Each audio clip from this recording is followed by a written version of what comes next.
Hey, thank you for joining us today in this channel. Our today's panelist is Jocelyn Palacios.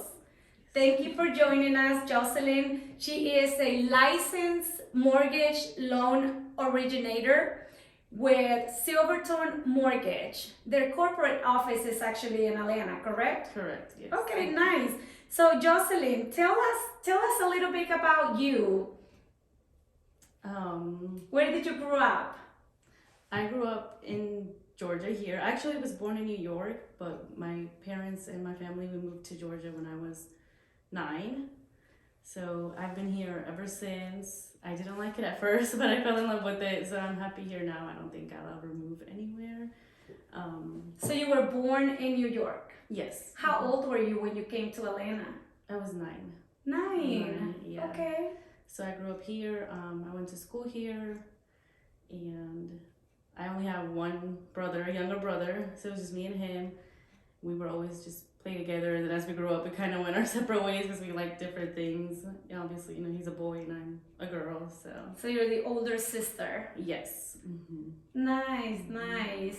So you are 25 years old. Yes. That's very young, and I think that speaks volume of you. That really impacted me when I learned your age, because you're so young and you have come so far. Mm-hmm.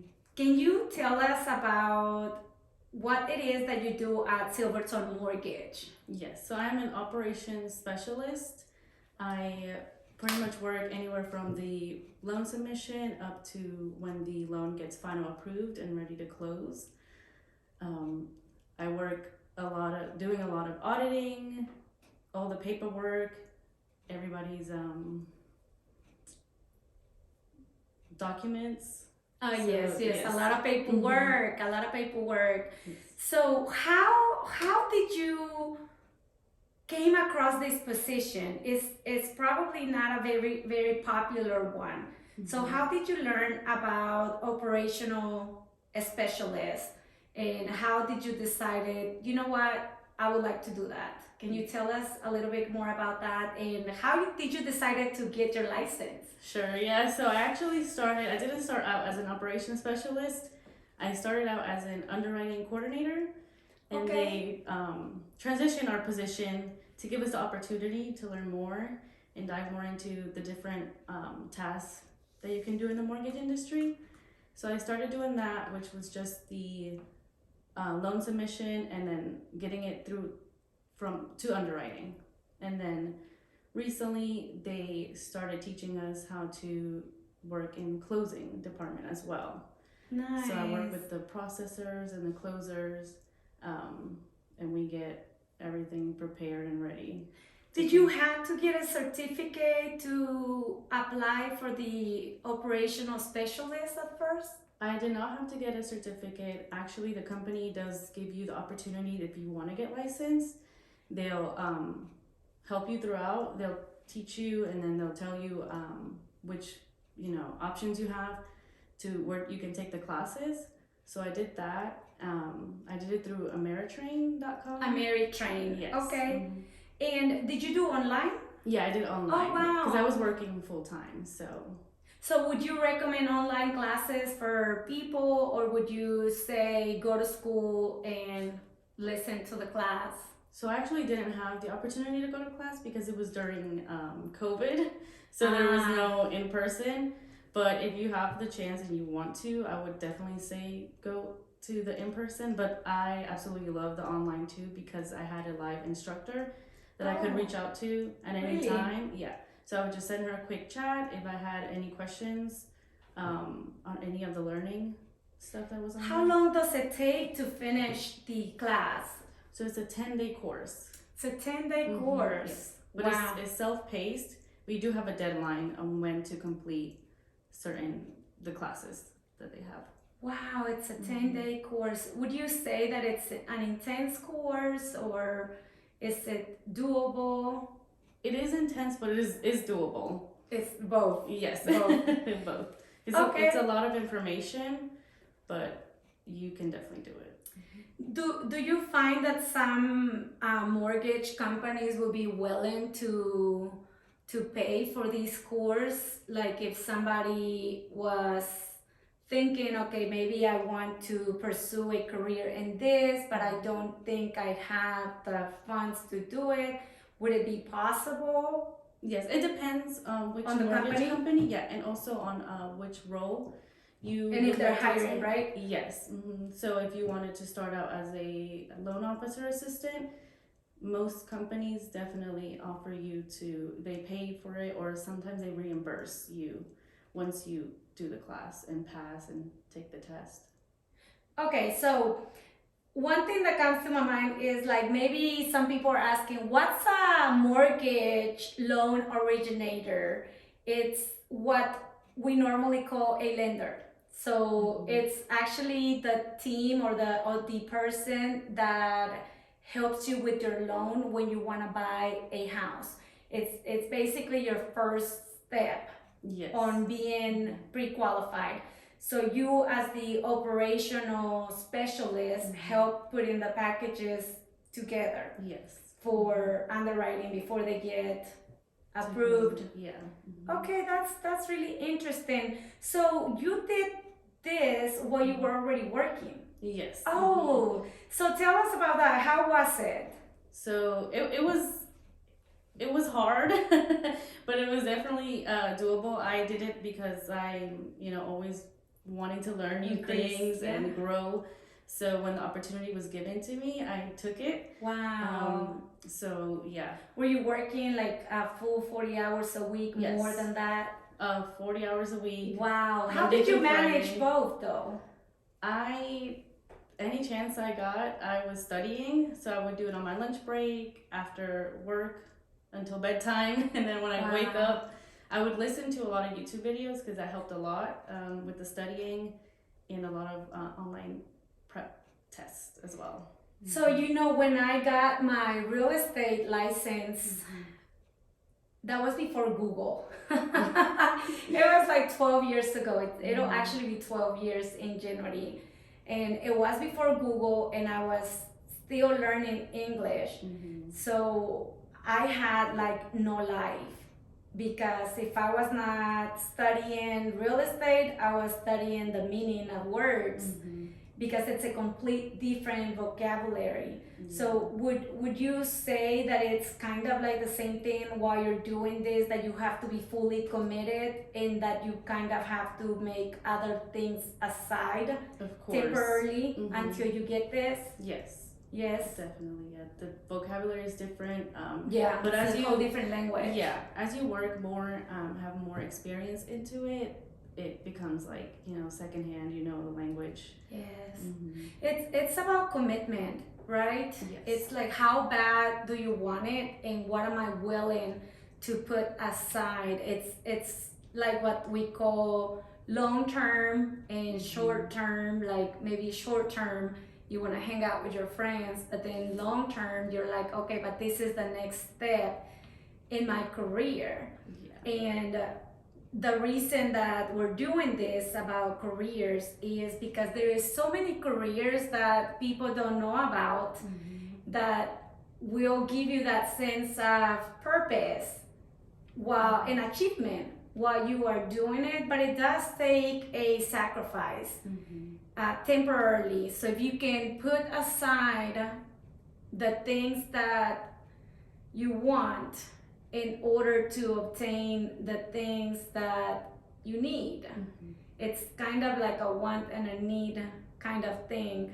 So what was your first year during this position? What was your first year like, as far as the office? Like, how long do you think it took you to learn and to kind of get the point of what was going on? Because I know it's so much. And it happens to all of us when we become licensed on something. Like, it takes you a minute to realize like what's going on. Yes, I think it took me about 3 to 6 months to kind of get comfortable in my position, but every day I'm still learning, because with the mortgage industry, even with real estate, every day something new happens. Not every file is the same. So that's one of the things that I love about it. There's endless opportunities to learn, but definitely 3 to 6 months, I think I was able to catch, you know, the language, the vocabulary, and be able Yeah. to. But it's a lot of administrative work is what I started off with, and then just kind of made my way up. And then the license definitely gives you more opportunities to endeavor into other. So was it a areas. little bit chaotic at the beginning? Yes, it can be a little overwhelming, but if you just, you know, hang tight and keep going, it gets easier. How did you do, like, how did you do on your own to improve? Like, did you have to take home some work or study some words, or how was that part of your first year? Yeah, so I did a lot of studying like on the side just because I wanted to be more comfortable in my position. Okay. I talked to a lot of coworkers and got their advice and opinions and how they learned, and they just said, you know, study over and over the same information and you'll catch on, and that's exactly like how it went. So Studying it, yeah. just studying it and making it like everything in your life, you know. Yeah, because it is another vocabulary, and it's no different from when people choose medical field. Like, if you go to the hospital, sometimes doctors say words that you're like, wait, what? Yeah. Like, you don't even know what that means, and they use a complete different vocabulary. And I can relate when you say every file is different, because I compare it to like a human body. Like, everybody is different. So when it comes to getting a loan approved or a property, in my case, I just feel like no transaction is ever the same. They're all different somehow, and you definitely have to like adrenaline in this, because there's a lot of adrenaline, a lot of deadlines to keep. Definitely. So it's like, I at least that's my thinking with real estate. I'm like, if you don't like stress, if you don't like adrenaline, if you can't laugh about a stressful day, then you're gonna have a really hard time doing this, because I feel like the adrenaline is like so high with some cases or a day before closing. So especially for you guys, because by closing, I'm more on a demanding position to where I'm like checking on the file, like what's going on? Yeah. Where are you guys at? Like, are we closing tomorrow? So how is it on your end? So we receive a lot of that, like, can we get this file? How's this file going? Can we get a What are you guys doing? Playing golf over there? And we're like, well, we do a lot of auditing to make sure, you know, everything is accurate. So we do get a lot of files. It's a mortgage company. It's not just, you know, one small team. So we get over 300 files a day on a busy, you know, on a busy day. Sometimes it's very slow. During the holidays, it's kind of slower, so it's not as many files, but we still, with every file, we still take our time and make sure that everything is accurate. But we do, you know, try to do it proactively and as fast as possible, but still make sure that everything is good. That I can imagine. It's very chaotic. So wow, you did this while you were working. You went through the school, and then you had to pass the test. Yes. So you passed a state exam, is that correct? Yes. Okay. Was that easy? No. That is one of the hardest tests out there, but I think the studying helped a lot, and definitely the YouTube videos helped a lot. I can't remember the guy's name, but if you search just MLO practice test, he comes up. Okay. And he does a lot of studying where he does like practice tests with you. Not really with you, but it Kind feels of, like he's talking to you. Yeah, Because he's asking questions and you have to answer it. And that's pretty much what these tests are like. You just have to know your information. And then just go in. So from the beginning of studying to getting your license, how long would you say it's gonna take? Like, let's say somebody says, okay, you know what, like, I wanna do this career and I only have like 3 months because my situation, like, I have to produce money or something. How long would you say somebody that is very committed, how long would you say it would take them to do it? So I would say since the online course only takes about 2 weeks, and then give yourself about another 2 weeks to study. A month would be like as fast probably, but maybe 3 months if you're taking your time with it. But I would not go any longer than that because it's a lot of information. You lose the material. Yeah, so you have to remember all of that for the test. So I would say about a month to 3 months. Mm-hmm. Yes, a month to 3 months.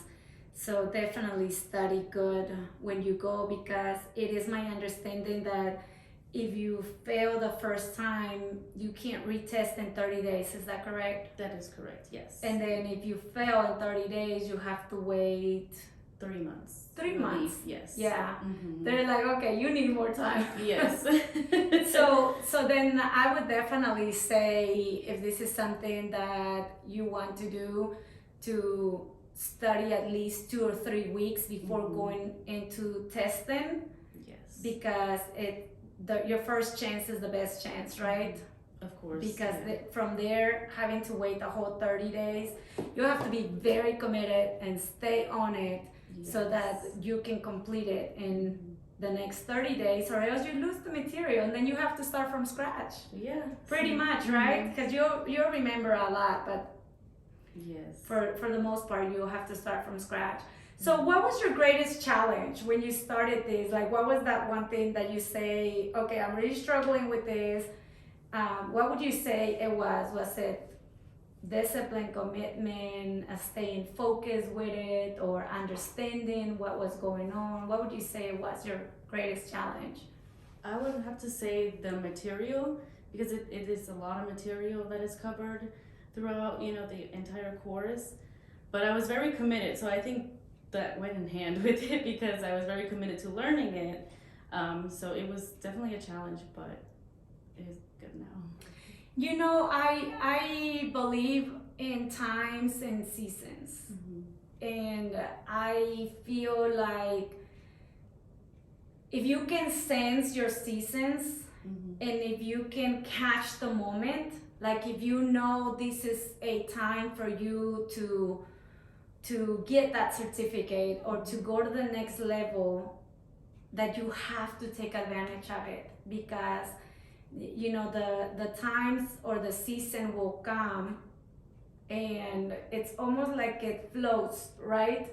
Like you feel that commitment, you feel that drive, that you want to do it, you feel driven to study. So definitely I would say, for the people that are watching this because they are interested on pursuing a career, the reason we chose under 12 months, depending on everybody's time, is because there's a lot of people that don't want to do a 4-year career, don't have the time, or started life backwards, got a family first and kids like I did, and then you're like, okay, now how do I do this?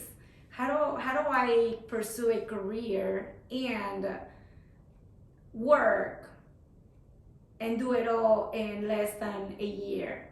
So definitely take advantage of that time. So what is your day-to-day like when you hit the office?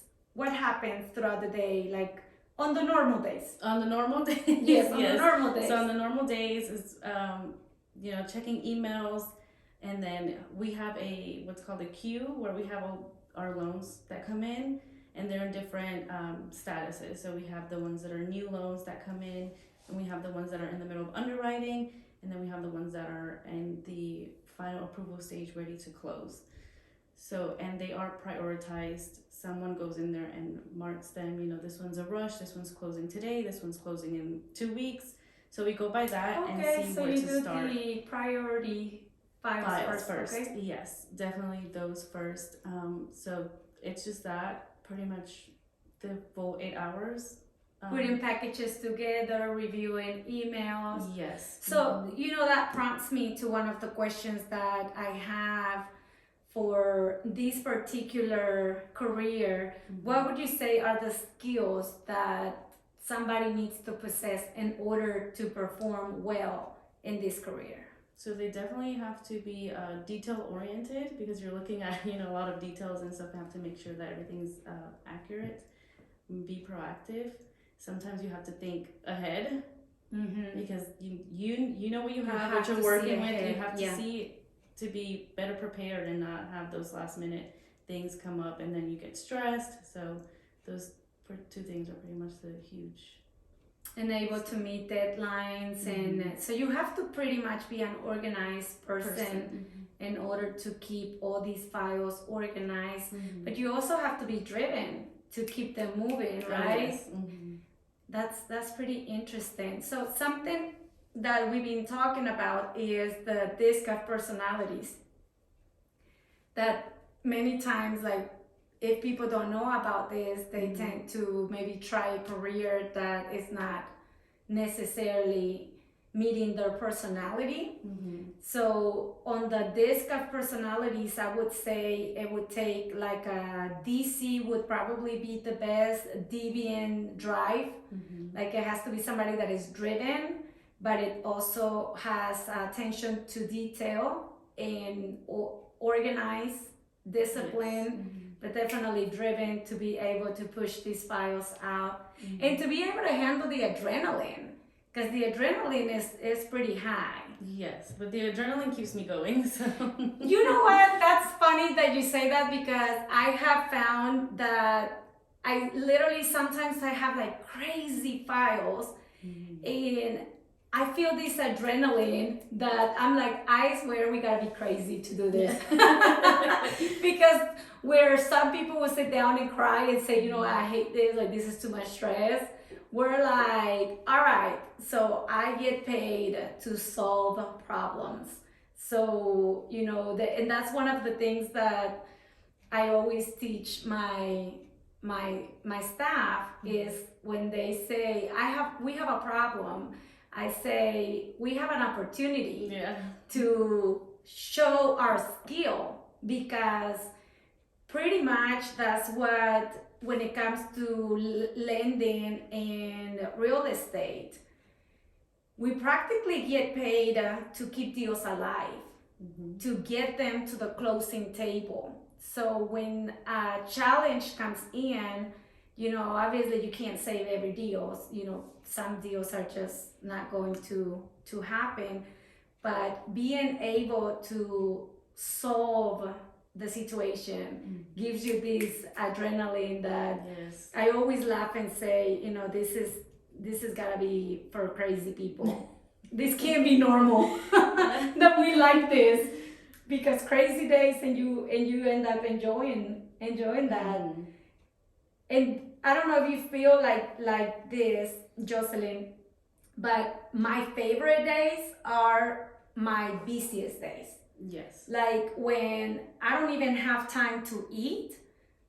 For some reason, those are the ones that I walk away feeling accomplished. Like I don't even mind the fact that I didn't eat. I just feel like I love having a schedule. I love going, you know, through the files and one to the next. And do you feel, I'm sure, because you know you're saying you feel the same way with the adrenaline, that is what keeps you going, is Of course. right? Yeah, when I have a normal day, I guess you would call it, it's kind of, when it's slow, I'm just sitting there like, where's the crazy file, where's the rush? I'm waiting on it because I know it's coming, and then I'm just waiting. And then, you know, the other days where it's a very busy day, those are my best days too.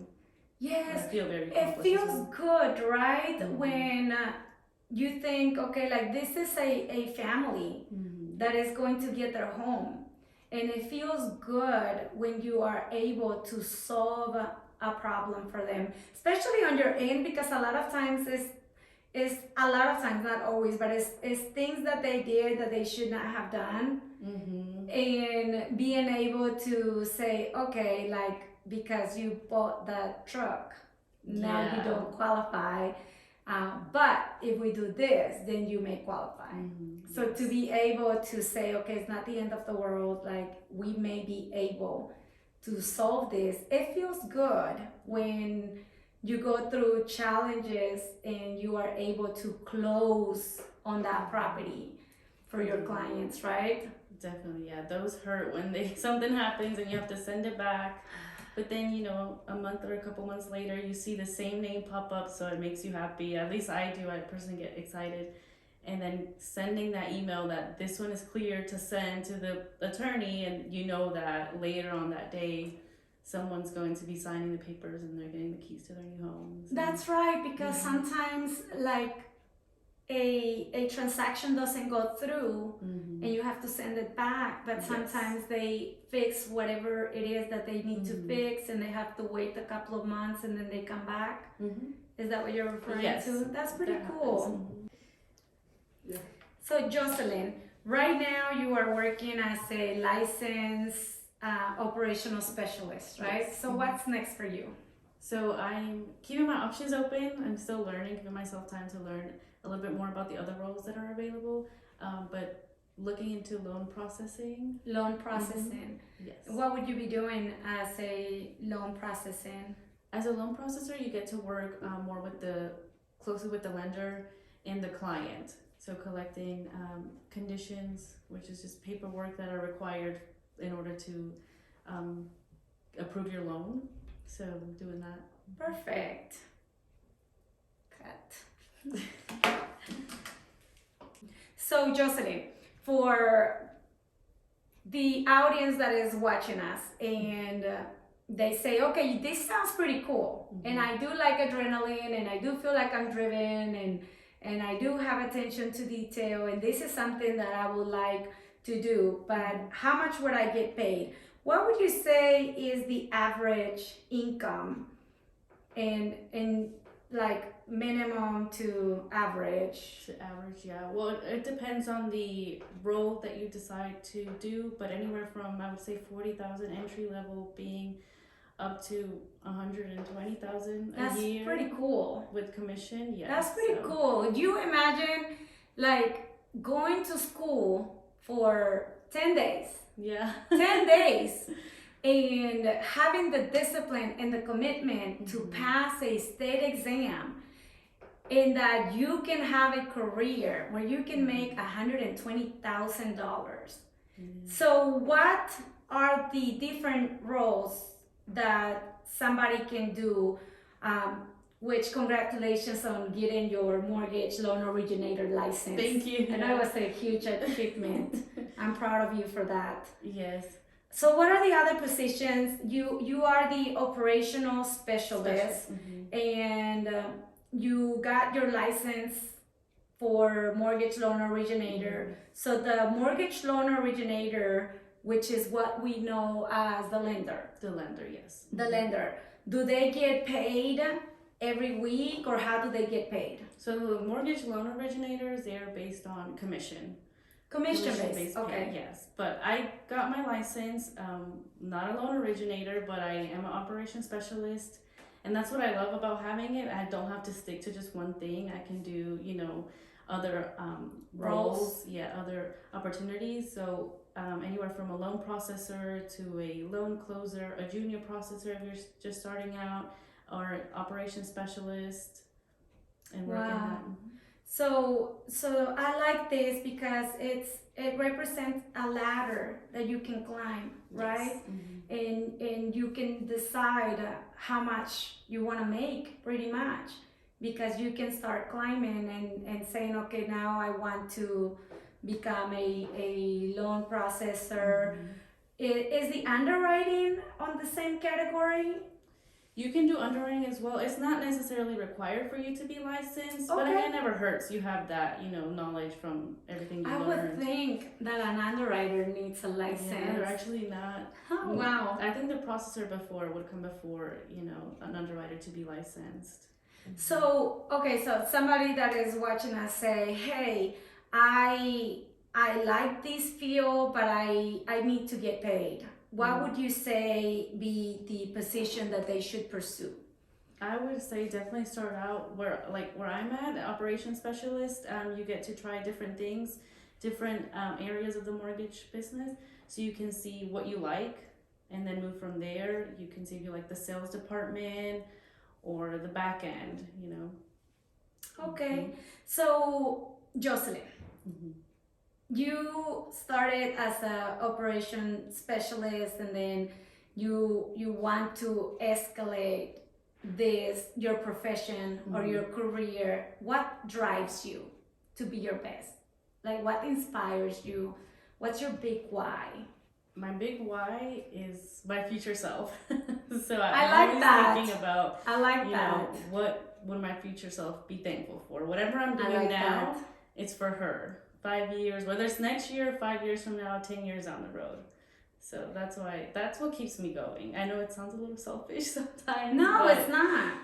but that's why. So how does that work in your mind? Like, do you visualize what you would like to look like? Because we are the architects of our lives, right? Mhm. So we kind of choose how we want to talk, how we want to dress, Yes. how we want to carry ourselves, what we see ourselves doing the rest of our lives. So does this like have to do with the way you see yourself in the future? Yes, definitely. I do a lot of that manifestation. So I like to think ahead and I see what kind of Plan. lifestyle I want to have in the future. That's why I started out really young too, because I know I'm like by 30 years old, this is what I want to accomplish and this I is where I love want to it. be. You're so young. So that keeps me motivated, just knowing that, you know, in Wow. the future. So do you do vision boards or Yes. do you write down your goals? Yes. Yes. Yes. Do you write down your goals every year, or how often do you revise your goals? I write them every December, the end of the year, and then I revise them like around June, July. But I do it a little different where I write it down as if they're already done. So before I got my license, I wrote down I will be a licensed mortgage loan originator by 2020. Adding the date is vital. Yes, you have to be very, very specific with what you want. So I did that. So every year I write exactly as if it's done already. And mid-year, I look at it again, see what I wrote, where I'm at, what I have accomplished.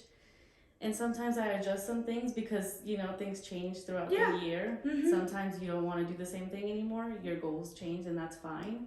So then I do that, and then at the end of the year I look at it again and I see what I've accomplished. So I'll share something funny. I used to like write down my goals and then I would go back and notice that some I didn't care for them anymore. So at one point I was like, am I crazy? Like, am I just like randomly writing things that don't make any sense? And I realized that we change. Yes. And with our change, your priorities change. And that sometimes we are scattered because, like you say, all we have is the vision of a future me. So you probably have like a vague vision on certain things. So I think it's good that you share that sometimes your goals will change, because I think we all need to know it's normal. It's normal that you'll write down something crazy and then later on you're like, you know what, like I don't even know why I did that. Like I don't really want it.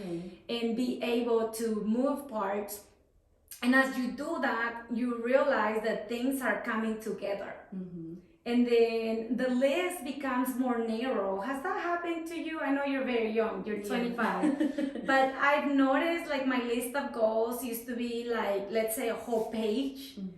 But as time passed by, I realized the list became more narrow. Like it's probably like 4 or 5 things that I want to accomplish every 5 years.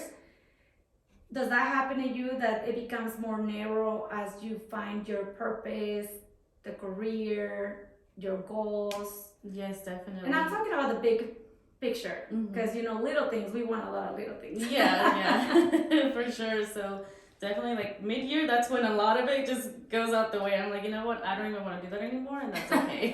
So I'll stick to the other things. So it does happen a lot. Do you write personal goals as well as like, I want to learn how to dance salsa? Yes. Yeah, do you? Yeah, I do a lot of personal little things, like you said, but those actually, they count as well. They matter. They don't have Yeah, to they're be fun. huge goals. Anything that makes you feel accomplished is actually a very good feeling. Yes, and one of the things that I had to do intentionally, so on my calendar, I write down something fun every day, and I literally have a section for fun, that 3 word, because I notice that I tend to go on one particular thing or two. And I think balance is important, and forcing yourself to, let me learn how to dance, Yeah. or let me climb a mountain and just do something. And you mentioned something when we started, or when we first met today, about you not feeling completely comfortable in front of at the camera. And I really like something you said, that when something feels uncomfortable, you do it intentionally. Yes. Tell me about that. I really like that, and I think people will grow from this. Yes. So I like to think. I mean, this is very out of my comfort zone, but I know that this is going to benefit me. It's teaching my brain and myself that, it's nothing to be afraid of. Like, it's okay. And you grow from it. Any experience that it's out of your comfort zone, you will grow from it. And then you eventually get more comfortable, hopefully, from this. So. I like that. If it doesn't feel comfortable, do it anyway. Yes. Do it anyways, because you grow from that. I like that. Thank you for sharing that. So, can you give, if you were to give them a piece of advice in general, maybe not just about this career, but about pursuing a career, what would you say to a younger you, somebody that wants to do this? Or I would say just be patient with yourself. Don't feel pressured with the outside voices. There's sometimes people always telling you what you should do or what they think you should do, but you take your time, be patient, find out what it is that you really like to do, what you enjoy, and don't give up until you genuinely feel that you're there. So that's what I would say. Yeah, chasing your dreams, right?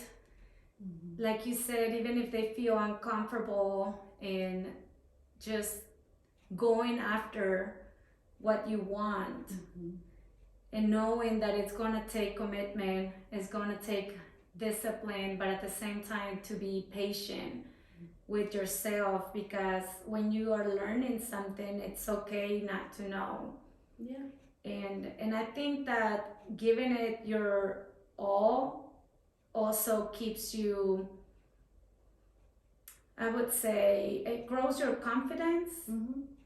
If, like, and that's probably, me, the way I see this, but if I fail at something that I gave it my best, it's almost like I don't care that I fail. Yeah. Like, it's like I have like a clean conscience. Like, you know what? I tried it all. I gave it my best. It was not meant to be. So that's just how I make peace with myself. And that's why I always tell people, give it your very best. If you're gonna fail at something, make sure that you fail fighting. Yes. That you can look at yourself in the mirror and say, it was not meant to be, girl. Like with all you did and didn't work out, it was not meant to be. Yeah. So I think that it gives you a lot of confidence when you give it your very, very, very best, because you'll see great things from that, and you'll find other things that you like. But while you are striving to do your best. Yeah, you definitely learn a lot about yourself going through taking those risks and those things, trying things that you find out that you don't like. Yeah. It helps you find what you do like. So at least you tried it and you're like, okay, that's not for me. On to the next. On to the next. So thank you so much for all this information. If if you have a question that we didn't answer, feel free to put it on the comments, and we would do our best to get Jocelyn. I'm sure she wouldn't mind going back to the comments and answering the questions. We will also post the name of the school that she attended, and you can obviously do your own research. If somebody else recommends you another school, I'm sure it would be fine as well.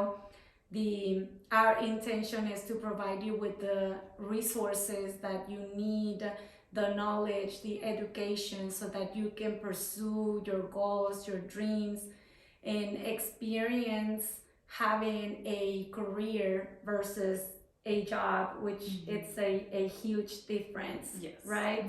So thank you so much, Jocelyn. Anything else that you would like to share with them before we go? Anything that we didn't mention that you like to add? We cover pretty much I think everything. we covered over a little bit all over the place. Yes, with the yes. opportunities, but yeah, so Yes. there's definitely opportunities out there. They're endless. You know, just find what you like, and if it's for you, it's going to be there waiting for you. Yes. Okay, well, thank you for watching, everyone, and I appreciate you coming Thank to you. meet with us. Stay tuned for our next episodes. Bye-bye.